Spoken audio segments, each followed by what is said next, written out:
Good day, everybody. Welcome to today's video. In today's video, I'm going to show you how to replace your upper control arm in your 2006 F150. It'll probably be the same for the F-Series truck from 2004 till probably, I don't know, 2010, 2011. Let's get started. All right, for the upper control arm, since your inside bolts are way inside there, you're going to have to drop the strut. There's 3 bolts up top.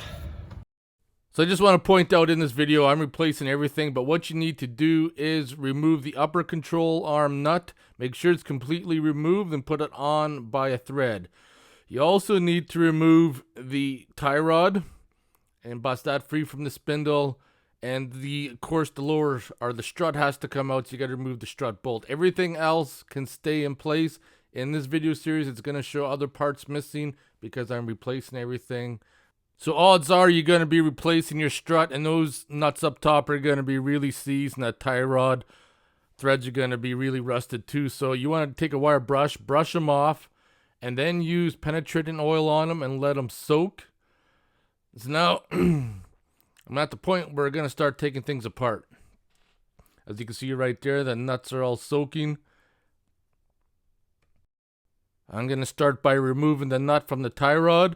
I like to break this free by hand. I don't like to put an impact gun on it, just because if the threads are a little bit tight, I'll be able to feel it by hand first, then use an impact gun to pull it off. Make sure the nut comes off. Put it on by a couple threads. This is important before you bust that free so you don't have any issues. And then tap it on the side lightly, and then you can usually see the tie rod starting to drop. Once it does, I just lightly tap it up top. And then remove the nut and get the tie rod out of the way. And then we're going to start by removing the bolt for the lower part of the strut. This can be a little difficult, so make sure you got a strong impact gun, or try to get like a long breaker bar in there.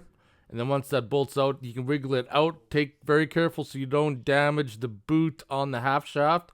A little pry bar can get in there and wiggle it out. And then I'm removing the bolts at the top. I don't think it makes any difference if you remove the bottom bolt or the top ones first. This is just the order that I went, and I used a hand wrench to get in there to loosen all the nuts. And once all the nuts were loose, I put just one on by thread so I can get in there, reach it, grab it, and then slide it out. And then once the strut's out of the way, you can start removing the bolts for the upper control arm. So now you want to spray the upper control arm bolt with some penetrant oil. I like to use a wrench and then bust that nut free with a mallet. It's kind of awkward to get a socket in there just because of the way it's angled, but I just remove it by hand. And then once it's out, sometimes you get lucky and tap it on the side and the upper control arm will bust free, but in this case it didn't. But since my ball joint was screwed, I'm using a pickle fork, and this one was really jammed. You can see right there, hitting it pretty good. And then I broke it free. Once again, don't pay attention to the strut being in there. This is just the order of operations I did thing when I was taking everything apart. Once the strut is out of the way, you can get access properly to the bolts for the upper control arm.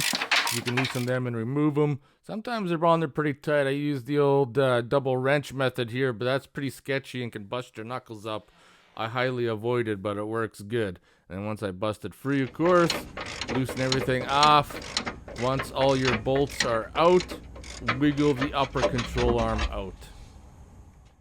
This is my new upper control arm here. Now what you want to do is install the upper control arm.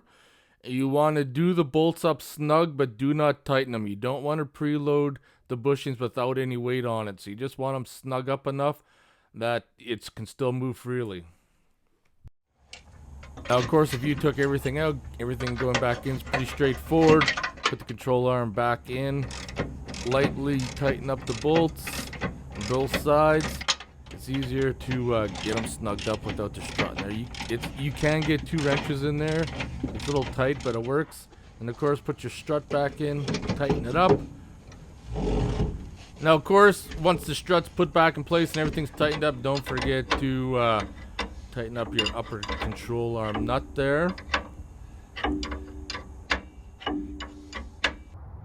Once everything's back together, put the weight back down on it. Now tighten up all your suspension parts.